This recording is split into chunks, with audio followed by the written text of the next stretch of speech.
Just taking a moment to breathe here. Slow nasal breaths. On the exhale, getting the body smaller.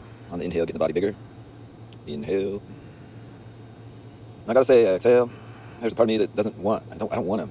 I'm nervous about talking about this. I felt like I wanted to listen to like 2 more things before I get on here. You know, like just in case I could get a different angle to add something to, you know, whatever's going on here. All right. Anyway, so here it is. What do you do with what's fragile? And what gives me the right to say, you know, whatever I happen to be saying? Somebody, a Facebook friend. Miley, come here. Come. Okay, it's louder. So a Facebook friend of mine had wrote on Facebook that she just wrote the hashtag, stuff about Black Lives Matter, and she also wrote the hashtag white fragility. So I just asked, like, what are you supposed to do with if something's considered fragile? What are you supposed to do with it? If there's some topic or some person or something that's fragile, what are you supposed to do with it? And, you know, I don't know exactly. So she said that you should just admit, first you should admit that you are that. And then second, you should, hey, Irina, Irina? Probably. Anyways, she said that you should admit that you are that and try not to be that more. And then she said, I don't even know why you'd even ask this. So, admittedly, I admitted that I feel like I am that. I do feel like I am that sometimes, like fragile, you know, like, especially when I hear like a word like that, you're fragile because you're white. I feel fragile, sort of. There's a part of me that feels like I don't even know what to do with that, you know? So what you do with what is fragile is you're careful with it. You be careful with what seems fragile and you strengthen it too. Or the word doesn't mean anything, you know? So, anyways, that's, the girl didn't write, I just said, she goes, I have to ask why you would even ask such a thing. And I was like, you know, I do feel like I'm neuroatypical or something. So, when like social forces come on and they come on strong and they come on fast, I can't get on with them. I got to do a lot of research before I even know what to do with it at all.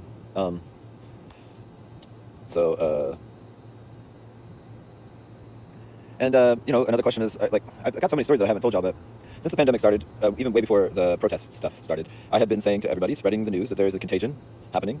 It's viral, and it's called Happy Pandemic. Enjoy. These might be our last memories, y'all. Let's make them good ones. Enjoy the pandemonium. Never forget. We're all going to die eventually. This is a good reminder. Don't worry, we will. We're going to die. It's okay, you know? And I can't help but sort of try to spread this message and to say those types of things. Happy Pandemic, y'all. As I entered a store about a few months ago or something like that. What's up, Golden? How's it going, Mr. Swan? As I entered a store some months ago, I went to 4 different stores looking for a specific thing on the corner of a Bathurst and Bloor, basically. Hey, good day, everybody. Yeah, all the bodies, good day. But I was looking for something in these stores in the corner of Bathurst and Bloor here in Toronto, and the first store I entered, and it was kind of slightly busy, and I said, hey, everybody, happy pandemic. And everybody kind of looked at me weird, and this one person said, why happy pandemic?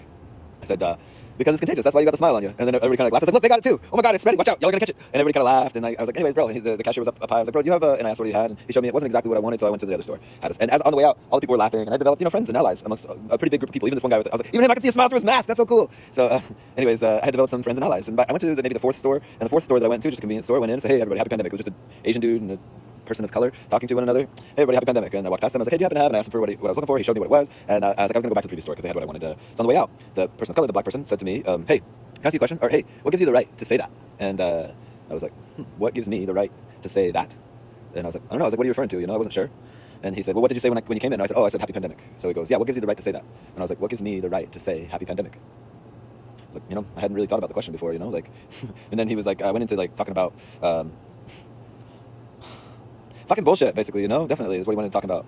Like, you can go around and do that with your white skin while black people of color are serving you in the hospitals downtown. I was like, I haven't been in a hospital downtown.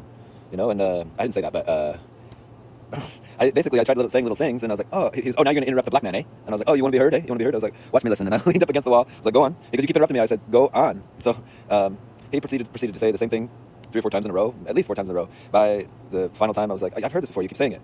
You know, I was like, I can hear it again if you want. He goes, you're going to play that game now, are you? I was like, sure, you know, like I can listen to you say the same thing. I was like, unless you have something new to say, you can say the same thing, you know? I was like, I'm here to listen. So anyways, I had some friends that happened to come. I was about ready to leave, and the guy was telling me about how I shouldn't say happy pandemic because I'm white. And I was about to leave, and these allies that I made in the first store came in. I think they were like kind of like Mexicanish people or something like that. And they happened to come in, and I was like, hey, y'all know happy pandemic. They're like, oh yeah, we know. I was like, this guy, he thinks that it's something about color. You can't happy pandemic because of pigmentation. Maybe y'all could help him out.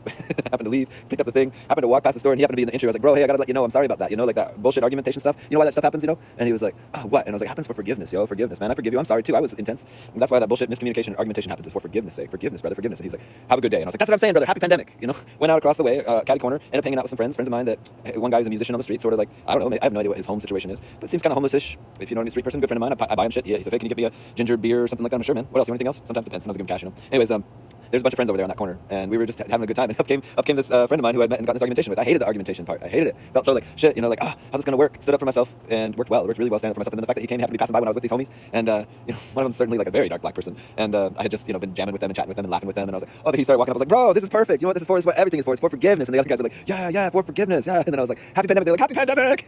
Really fun. And the guy was like, he like almost couldn't help but like just walk with his head down. And the funny thing is he walked right past me. He pushed click on like a real fancy SUV and got into. He had talked about privilege, you know, and then this real fancy SUV. And I was like near my bike, and you know, I love my bike. I do. I'm really happy that I don't have a fancy SUV right now, and I'm happy for him to have one. And so I was like, yo, bro, you said privilege. Check it out. Like that's good, man. Keep it up. You got that privilege car. That's good. It's privilege to have a car. Good job, man. Anyways, what gives me the right to say stuff, you know? And what is this deal with fragile? If you call someone fragile because of their color, what are you supposed to do? What are you supposed to do with the fragile things? You're supposed to be careful with it, right? And also, you're supposed to strengthen it, right? You know. And so, in regards to this stuff, you know, like I just saw this video, and do you think you should be?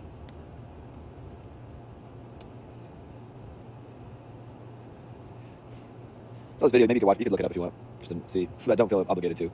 Oh yeah, enjoy dinner, William. Say hello to Kelsey and Mozart and any other friends around you. Anyways, you could look it up. This video, Macy's beatings. Guy gets beaten. The guy that's doing the beating is certainly a black person, or technically, definitely brown skin colored person, and the guy who's getting beaten isn't that. He's, I guess, at least not black. I think I heard he's white. Basically, he's getting beaten. You know, he's getting beaten. Do you think that you should feel less bad about that because he's white? If you do, then ask yourself what you think racism is. If he were black, should you feel more righteous indignation? This small video that we see. We only see small segments of everything, you know, or we don't see, however long the video is, we don't see what started it really or what ended it or why it started. We don't see it. But if the person being beaten, if the color of their skin is dark, should you feel worse about it than when they're white? Should you? Should you? Why don't you answer? You know, if you answer in any way in your heart that's like, yeah, you should feel worse if it's black, then check yourself, bro or sister. That's a little racism for you. It is, and or it's like prejudice based on pigmentation. And it's fucking retarded. Doesn't matter where you come from. Doesn't matter where you come from. If you're too fragile, no matter how colorful your skin is or not, to hear that it's racist for a white guy to get beaten just as much as it is for a black guy to get beaten, then you're fragile, and you should strengthen yourself. Get some philosophy under your belt or something, you know? So yeah, I think this is about ready to wrap it up. Lastly, I'll say that the second weekend of the protests, I went out the first weekend of the protests, and I had a great time actually. I thought the vibe was good. I was real glad that it didn't turn into a riot here in Toronto. We're lucky that it didn't. But it was certainly fertile for it to turn into that. And if there are people that seriously think that COVID is a serious problem and doesn't care about our sociology, and they also think that Black Lives Matter, the lives of people matter in general, then why did they not beg us all to not go out? They should have. If there were those two people, they should have compassionately said, please, I understand. You feel it's important, but the disease doesn't care about your social things. The same way they said to the people who went out and they shamed them for going out to the park the weekend before the riots, or the 2 weekends before the riots. I don't remember what it was. They said, y'all are just going out for stupid reasons, and the virus don't care about your stupid reasons. So now then they go out for this, supposedly and definitely. The sentence to me is true. Black Lives Matter. I don't care who thinks what that sentence means. The organization of the people against it, the sentence means what it means, and it means something to me. It matters to me. The lives of black people matter to me. Your life matters to me. I don't care your color. Anyways, getting fierceness in here, yeah. So anyways, hey Monica, good day. So the first weekend I went out and I felt it. Yeah, Black Lives Matter here. Black Lives Matter here. They do. They matter to me. But not everything the organization says is right. It isn't. And it doesn't mean everything the organization says doesn't mean that Black Lives Matter. In fact, some things that the organization says or things that people think the organization means or the word means is against Black Lives Mattering. That's for sure. So anyways, the second week, the protests were going to happen, and in Toronto, they were really afraid of it turning into riots. So much so that they hired all the construction workers. I swear to God, you could see them. They were just covering down Bloor and down Yonge with wood all over the place. And we're blessed that it didn't really turn into much, definitely. But I saw a video in the morning in Toronto of cops putting rocks out on the side of the road in downtown during the day that people are afraid that there's going to be riots, and not answering the people who are videotaping them with much clarity or intelligence at all. Maybe the guy said, after the guy who was videotaping the cops said, like, what are y'all doing putting these rocks on the side of the road? It was near Nathan Field Square, which is downtown. It was on the day that people were really afraid of them doing riots, and definitely they were doing it. The cop, he's, what are y'all doing? What are y'all doing? So the cop said, well, the city's coming by to pick this up, and he's like, bullshit, it's not, and the cops didn't really have a very good PR statement for it. And the dude who was filming said, I'm going to help y'all. We're going to go throw those rocks away right now. And he went and threw them away so that there weren't available. If the cops really cared about that, I've never seen cops stacking rocks on a day, except for that day. I asked a bunch of cops about that. So as soon as I saw that, hey, Todd, what's up, bro? As soon as I saw that on Facebook, that day, there were cops stacking rocks downtown in Toronto, the day that everybody was afraid there'd be riots. I was like, I got on the bike and I was like, I'm going to go to cops. I'm going to go talk to them and tell them they got a PR problem. So I saw these cops. They were holding up a four-way stop downtown, and 3 cops. There was no traffic around. I walked, come here, I need to talk to y'all. I need to talk to y'all. Y'all have a PR problem. Have you seen this video? Y'all need to talk better, Like, watch the video. I told them, and this one cop said, oh yeah, that's standard procedure. We do that all the time. I was like, no, you don't. That's not true. I've lived in Toronto for 8 years. I've never seen cops putting rocks on the side of the road. I'm not saying that it was ill will, but on a day like today, y'all better think of your statement. Like, I don't want my city to get fucked up.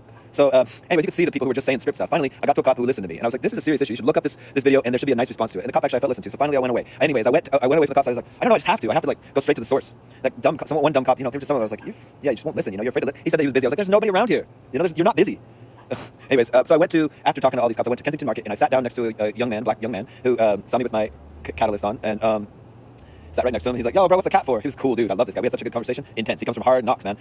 Showed me all of his wounds all over his body, knife stabs, shot wounds, told me all the stories about all the shot wounds, and told me this, like crazy stories about shot wounds, including something with, let's call him Bob just because I don't want to put out his name, but, crazy stuff with cops, stuff with just insane stuff. Really, really. And I was just like, wow, tell me more. Oh, and how is it? Oh, that's crazy. So anyways, he said, I ain't about to say this Black Lives Matter shit. He's like, because he's like, I think definitely Black Lives Matter. My Black life matters to me, and the lives of my black brothers and sisters matter to me, but so do white lives matter to me, is what he said. And he goes, as long as this organization ain't gonna ever call out when it happens to white people, I ain't gonna be for it, because it happens to white people, and if you only call it out to black people, it's suspicious to me. That's what this gentleman said. A young black guy who had been in altercations with cops and is a hood guy, man. Hood. And check this funny story out. I mean, it's not funny it wouldn't be funny for most of us. It's so normal for him. Such a cool guy. But he's from government housing area in Toronto, a government housing area that I didn't even know what it was named. And anybody I've ever asked didn't know his name. This is only people from the hood know what it's called. It's called PO, Project Original. It's the government housing south of Kensington Market. And he, anyways, was at the Regent Parks, the government housing over there. He's not supposed to be in that region because people know who he is. He's kind of popular amongst the hood people. He showed up. There was a shooting going on. 4 people had been shot. He got shot next. The 5th person. The people who did the shooting went over to the people who got shot and were just telling him, "You better not," whatever. And they knew him, and they were his friend. They accidentally shot him actually. And this isn't funny, but it kind of is.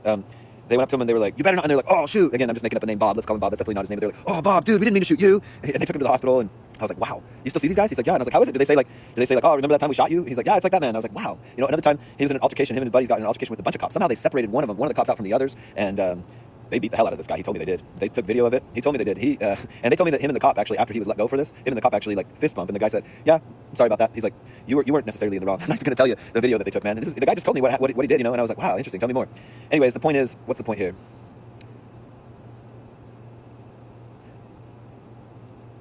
What do I care? Is there something I care about? I care about fragility of emotions, fragility of underdogs. I care about fragility of I don't know, categories being dismissed or something like that, or used and getting played. There's a deep part of me that doesn't care in some way to make sure that white skin continues, and in some way it's not maybe mine to say, but I don't really care either way. That certain types of pigment, doesn't matter what color it is, that it continues or not. I have no skin in the game, but for those of you or those of us that are whatever color we are, I care that you be not diminished for it.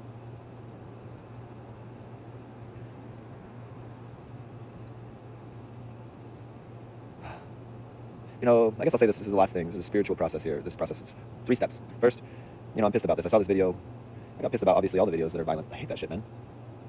So anyways, okay, before I tell the spiritual process, I'm reminded of another time I was at Chrissy Pitt's park, hanging out in the park, writing my journal. It suddenly started raining. We all gathered under, there's like a ceiling, like a roofed area, and a bunch of us gathered there, a bunch of homies and me. And I was just writing my journal, and a fight started amongst 2 people, and it became obvious that one of them was going to lose.